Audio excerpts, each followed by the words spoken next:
Donc me revoilà dans une nouvelle vidéo avec une tête pareille parce que je ne suis pas maquillée. Et dans cette vidéo en fait je vais me maquiller et en même temps vous parler parce que j'ai plein de choses à vous dire. Et du coup je trouvais ça sympa de me maquiller et en même temps de parler.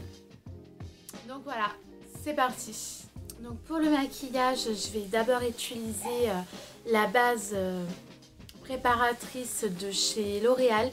Donc c'est l'infaillible Sculpt. Vous savez, moi et l'anglais c'est juste une catastrophe. Donc c'est parti pour l'application de la base. Donc pour toute application je vais le faire avec mes doigts parce que plus ça va et plus les pinceaux, les beauty blenders, je trouve ça juste dégoûtant. Donc tout ce qui est fond de teint maintenant je préfère le faire avec mes mains.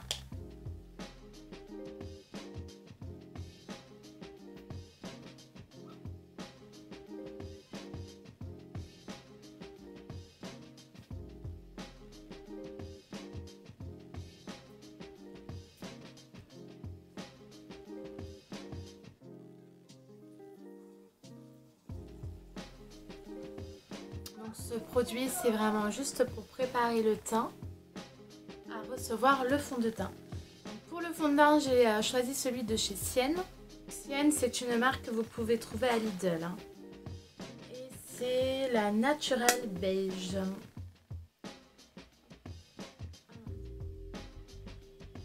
Donc revenons au sujet de pourquoi j'avais envie de vous parler. Donc sur Snap, pour les personnes qui me suivent sur Snap, sachant que vous n'êtes pas tous à me suivre, donc c'est aussi pour ça que je souhaitais faire une vidéo. Parce que toutes les personnes que j'ai sur Snap savent de quoi je veux parler. Il y a de ça 2 jours, j'ai publié un Snap en vous disant que c'est vrai qu'en ce moment je me pose pas mal de questions par rapport à YouTube. Mon avenir sur YouTube, comment devient YouTube, parce qu'il faut se l'avouer, YouTube devient quelque chose de différent qu'à l'époque où moi j'ai commencé à regarder YouTube.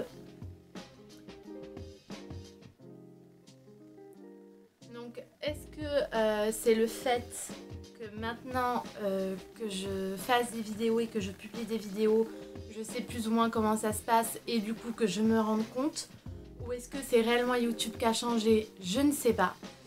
Dans tous les cas, c'est vrai qu'en ce moment je me retrouve plus énormément dans l'univers de YouTube. Moi quand j'ai commencé j'étais ultra passionnée. Toutes les youtubeuses que je suivais, clairement je rêvais d'être à leur place parce que je trouvais ça juste génial ce qu'elles faisaient et je trouvais ça génial le concept de partager sa passion avec plein de personnes qu'on connaît pas en fait à travers YouTube. Et en fait j'ai commencé il y a 2 ans et en 2 ans bah clairement voilà, il faut se le dire, je suis qu'à 172 abonnés. Donc je ne crache pas dessus parce que c'est quand même génial. Je m'attendais à rien en fait. Donc pour le coup je suis très contente. Mais d'un autre côté ça m'énerve un peu parce qu'il y a un côté très... si je ne publie pas de vidéo presque tous les jours, si je ne fais pas de vidéo plus ou moins buzz, plus ou moins tendance, bah en fait bah on n'est pas suivi en fait. On n'a pas de commentaires, on n'a pas de nouveaux abonnés, on n'a pas d'échange. Et en fait ce que je trouve ça dommage c'est que moi j'ai commencé YouTube pour vraiment avoir un échange entre abonnés, entre personnes qui souhaitaient avoir des conseils, plus ou moins un peu entre copines en fait. Et je ne retrouve pas ça. Donc ça me frustre que clairement j'ai l'impression de faire les vidéos pour rien. Parce qu'on dirait pas comme ça, mais ça me donne de l'énergie, ça me prend du temps. J'y mets tout mon cœur. Donc certes c'est un plaisir, donc je suis très ravie de le faire. Mais même si c'est un plaisir, le fait de ne pas avoir d'échange et de ne pas avoir de retour, on a l'impression de faire tout ça pour rien. Autant garder sa passion avec soi et le faire chez soi sans être obligé de le faire devant la caméra. Et le fait de ne pas avoir de retour, bah ça me... pose la question, est-ce qu'il faut que je continue à exposer ma passion comme ça à travers des vidéos, sachant que je n'ai pas forcément de retour, ou très peu, parce que j'ai quand même 172 abonnés. J'ai pas mal de jeunes filles qui m'envoient des messages sur Snapchat. Sur mes snaps justement, j'avais fait part excusez-moi, je vais prendre ma poudre du coup. J'ai pas mal eu de retours d'abonnés qui me disaient mais non, mais lâche pas, t'inquiète, y a pas de souci et tout. Donc dans mes snaps, je disais pas que j'allais abandonner. Je disais juste que j'allais un peu me recentrer sur l'essentiel, qui est selon moi le maquillage et le pourquoi du comment j'ai commencé YouTube. Et d'un autre côté, dans ce snap, je disais aussi que YouTube, plus ça avançait et plus j'en étais un peu écœurée parce que je trouvais que ça devenait en fait un peu du n'importe quoi en fait. C'est un peu qui fera la vidéo, qui fera le plus de vues, quelle chaîne aura le plus d'abonnés, et en vérité il n'y a aucun échange en fait. Moi les seuls échanges que j'ai vraiment constructifs, avec une youtubeuse, c'est une youtubeuse qui s'appelle Lovely, je sais plus le reste. Et en fait, il y a vraiment qu'avec cette youtubeuse là que j'ai vraiment un échange qui est entre deux youtubeuses passionnées qui échangent. Et c'est juste dommage. En fait, je m'attendais tellement à autre chose. Et plus ou moins, là, je vous fais un peu mon bilan de mes 2 ans de YouTube. Et d'un côté, j'en suis hyper contente parce que ça m'a donné une confiance en moi et une satisfaction personnelle énorme. Mais d'un autre côté, je me pose la question, est-ce que j'ai pas fait mon temps en fait? Et d'un autre côté, ça me ferait tellement mal au cœur d'arrêter les vidéos parce que pour moi YouTube, mais j'adore faire ça. Et d'un autre côté, je me dis, mais est-ce que c'est pas égoïste de juste continuer parce que j'adore alors qu'en fait, au final, bon, est-ce que les gens ont vraiment besoin de mes vidéos? Ça, je ne pense pas. Donc voilà, j'avais un peu le cafard. Donc vous avez été pas mal à m'envoyer des petits messages de soutien. D'ailleurs, je vous remercie parce que ça m'a fait ultra plaisir. Vous imaginez pas comment. Ça m'a remonté le moral, ça m'a reboosté. Et du coup, je me suis dit que non, je n'avais pas envie d'arrêter YouTube et que même si c'était un peu égoïste de continuer, même si voilà, je n'avance pas plus que ça, je vais quand même continuer parce que j'adore ça en fait. Et il y a aussi autre chose qui me fait pas mal de la peine, c'est que les personnes qui sont le plus suivies, ce sont les personnes qui font ça tout le temps, qui sont tout le temps en train de mettre des vidéos et tout. Donc certes, vu qu'elles sont constamment en train de refaire des vidéos et tout, elles méritent d'avoir plus d'abonnés. Mais d'un autre côté, moi je sais que je travaille dans un spa 35 heures, voire des fois même plus. Et c'est vrai que même si c'est une passion, quand je rentre du travail, j'ai qu'une envie en fait, c'est de rester avec mon fils et mon homme, et soit de me reposer, ou soit de profiter d'eux, et c'est vrai que j'ai pas envie de m'isoler toute seule devant la caméra pour le coup. Donc c'est vrai que j'ai pas énormément le temps entre le travail et les vidéos de me consacrer vraiment purement vidéo. Et en fait, des fois ça me brise le cœur parce que je me dis que si ça se fait, si j'ai pas beaucoup d'abonnés ou si j'ai pas beaucoup d'échanges comme ça, c'est peut-être parce que je ne suis pas assez souvent sur YouTube. Donc c'est vrai que voilà, je suis partagée. Voilà, je vous le dis. N'hésitez pas à mettre en commentaire ce que vous en pensez réellement. Voilà. Si vous êtes du même avis que moi, parce que je sais qu'il y a beaucoup... Excusez-moi, je prends mon bronzer. Je sais qu'il y a beaucoup de youtubeuses qui ont plus ou moins un peu le même avis que moi en ce moment. Le même avis dans le sens où maintenant on est plus suivi, on n'a plus des commentaires parce qu'on nous trouve bien ou parce que c'est génial ce qu'on fait. Maintenant on a vraiment des abonnés ou tout ce qui s'ensuit parce que en fait on fait un peu des vidéos buzz ou parce qu'on fait des coups de gueule ou parce que... Vous voyez ce que je veux dire? Et du coup bon voilà, c'est un peu dommage parce que du coup pour les personnes qui font juste ça pour échanger en fait, bah du coup ça nous donne pas envie quoi. Bon voilà mon avis, voilà. Mais non, mais de toute façon je sais que ça c'est clair que je vais un peu plus me concentrer sur les maquillages parce que c'est vrai qu'en vérité j'en ai pas énormément sur ma chaîne. Alors que c'est un peu pour ça que j'ai commencé YouTube quoi. Donc ouais, je prends mon blush de chez ELF. Super bien.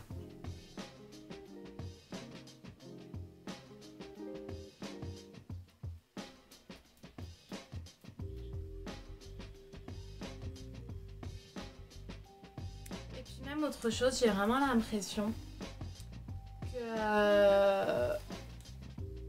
sur YouTube en fait c'est qui crachera le plus sur un tel ou un tel. Exemple la youtubeuse Sananas pardon, qui s'en prend mais plein la tronche mais tout le temps, mais ça je trouve juste incroyable en fait. Tout le monde est en train de cracher sur tout le monde. Les youtubeuses un peu moins connues crachent sur les youtubeuses qui sont connues. Les youtubeuses connues se crachent entre elles. Les youtubeuses pas connues, pareil. Si elles peuvent se mettre des bâtons dans les roues, elles se mettront des bâtons dans les roues. Et en fait, c'est juste... disons que YouTube, quand on est... pas youtubeuse, entre guillemets, parce que je ne me considère pas youtubeuse non plus. Mais quand on n'est pas vraiment youtubeuse, on s'en rend pas compte de tous les travers.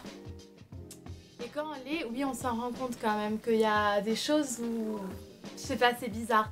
Comme des fois, je reçois des commentaires qui sont très adorables, qui sont très mignons. Hein. Des personnes qui me disent, oui, j'adore ta chaîne, je me suis abonnée, mais j'ai une chaîne aussi, va la voir si ça t'intéresse. Et ça, en fait, ce commentaire-là, je sais pas comment réagir quand je reçois ces commentaires-là. Généralement, j'y vais, parce que franchement, moi, j'adore découvrir des nouvelles chaînes, ça me dérange pas du tout de m'abonner. Mais en fait c'est un peu du genre j'ai dit que t'étais bien parce que je veux que tu dises aussi que je suis bien. Enfin, c'est un commentaire en fait où je peux pas le prendre oh trop bien, elle a dit qu'elle adorait ma chaîne. En fait je peux pas le prendre comme ça parce que j'ai l'impression que c'est un peu du donnant-donnant en fait. J'ai dit que t'étais bien donc dis-moi que je suis bien aussi. Ça aussi c'est quelque chose où j'ai un peu du mal quoi, j'avoue. Ça c'est quelque chose où moi je suis quelqu'un de hyper franc en fait. Peut-être ça se voit pas énormément sur mes vidéos parce que j'ai jamais fait des coups de gueule ou des machins comme ça. Mais moi je suis quand même quelqu'un de vachement franche et en fait c'est quoi je trouve que c'est un truc bizarre quoi. Genre moi ça m'est jamais venu à l'idée, allez hop, je vais aller sur une chaîne, même si la chaîne je la trouve pourrie ou j'en ai rien à faire, je vais aller dire que c'est bien et je sais pas. En tout cas, vous pouvez être sûr que si je vous dis que votre chaîne elle est bien, c'est que je le pense vraiment. Parce que ça, c'est pas. J'irais pas du tout dire oh j'adore, c'est génial, c'est vraiment, je trouve ça pourri quoi. Donc, ouais, c'est vrai que. Bon. Voilà ce que en ce moment je pense de YouTube. Donc, je me posais plein de questions. En tout cas, vous m'avez reboosté, comme quoi des fois c'est bien d'en parler. Pas garder ça pour soi. De toute façon, à vrai dire, je peux pas trop en parler avec mon homme parce que lui, tout ça, ça le dépasse un peu et il comprend pas du tout tout ça. En tout cas, je sais qu'il me soutient, ça c'est clair, il veut pas que j'arrête. Je trouve que ça m'a changé, que ça m'a fait mûrir et du coup, il a pas envie que j'arrête en fait. Et même, c'est le premier à aimer mes vidéos, à me dire « Ah, c'est bien celle-là !» Ou même à me dire « Oh non, celle-là, franchement, elle est pourrie, tu t'es chié, t'as fait n'importe quoi. » C'est le premier à me le dire. Hein. Si vraiment il trouve qu'une vidéo, ça a été pourri ou qu'il comprend pas trop pourquoi j'ai fait ça, ça va être le premier à me le dire. Et ça, c'est bien parce que du coup, bon, j'ai un petit avis, mais c'est vrai que c'est frustrant parce que des fois, il me dit oui, t'es resté longtemps à faire la vidéo, t'es resté longtemps à faire le montage. Ah mais t'as que ces vues-là. Donc c'est vrai que ça fait un peu de la peine parce que quand on voit qu'on est resté toute une soirée en fait, toute une après-midi à faire la vidéo et parce que faire la vidéo, c'est pas juste se mettre devant les caméras et filmer. Faire la vidéo, c'est vraiment préparer tous les produits, tout ranger, mettre en charge l'appareil photo, attendre qu'il soit chargé, tout mettre sur l'ordinateur, faire le montage de la photo pour la miniature, il y a tout ce qui va avec. Et quand on voit le temps qu'on met pour au final avoir 30 vues, je vous avoue que des fois ça a du mal à passer. C'est un peu amer quand même parce qu'on se dit mince quoi, même si j'adore ce que je fais, en fait ça fait mal au cœur que les gens aiment pas autant ce que nous on a mis du mal à faire en fait. Je sais pas, c'est un peu le truc de reconnaissance en fait. Ça fait mal au cœur de ne pas avoir de reconnaissance. Voilà, c'est ça que je voulais dire. De reconnaissance dans le sens où on a tout donné et en fait, pour rien quoi. Donc maintenant pour le rouge à lèvres, je sais pas quel rouge à lèvres je vais mettre. Je pense que je vais mettre un beau rouge. Je vais mettre un glossy lipstick donc de chez Max & More. Donc voilà, en tout cas c'est tout ce que je voulais vous dire à ce sujet. En parlant de ça, j'ai vu la vidéo de Sananas et en fait ça m'a complètement chamboulée. Ça m'a complètement chamboulée parce qu'en fait je me suis dit que la jalousie des gens en fait peut les rendre tellement haineux. Et d'un autre côté je me plains de ne pas partager plus que ça.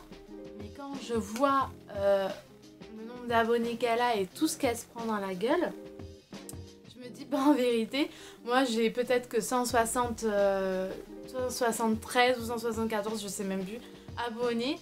Mais en attendant, j'ai jamais eu... Enfin, une fois j'ai eu un commentaire un peu bizarre, quoi. Mais j'ai jamais eu de commentaire mal, en fait. Donc, d'un côté, bon.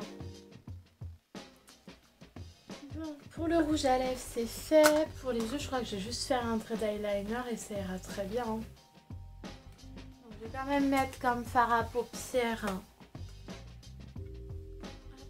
fard à paupières, celui-ci, l'irisé, de la palette Urban Decay, la Full Spectrum, parce que ça fait longtemps que je ne l'ai pas utilisé.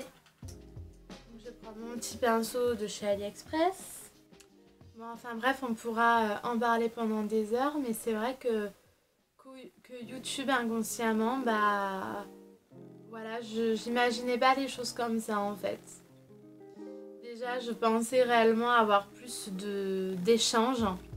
Que ça soit constructif ou pas constructif, hein, mais avoir beaucoup plus d'échanges et en fait, il n'y en a pas tant que ça. Les seuls échanges qu'on peut avoir, c'est soit des personnes qui nous apprécient et du coup, là, c'est des messages mais hyper mignons et franchement adorables. Soit des messages du genre j'ai une chaîne, va voir ma chaîne, je me suis abonnée, abonne-toi. Voilà, donc ça c'est un peu... c'est un peu bien, en même temps ça fait de la peine parce que je me dis mais en fait... ces personnes-là, elles vont à la pêche aux abonnés, quoi. Donc si ça se fait, ils ont plein d'abonnés. Et si ça se fait, c'est des gens où en vérité, elles sont même pas abonnées pour elles, en fait. Elles sont juste abonnées parce que elle leur a dit abonnez-vous à ma chaîne, quoi. Donc d'un côté, je trouve ça hyper malheureux, en fait, quoi.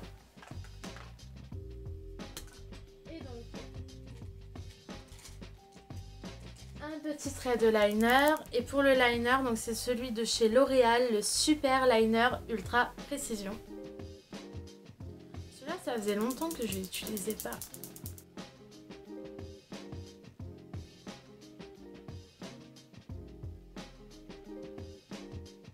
Je fais un petit liner simple, hein, je me prends pas la tête.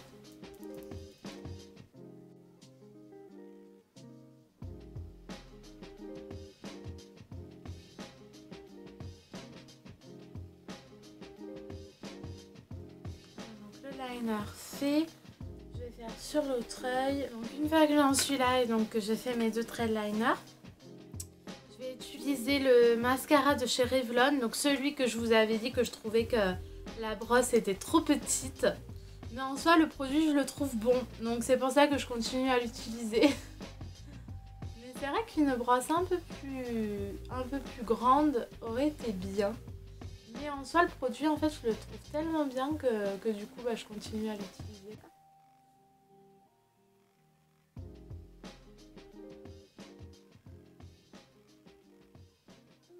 Donc c'est bon, j'ai mis le mascara. Pour finir, je vais utiliser un crayon blanc donc dans la muqueuse.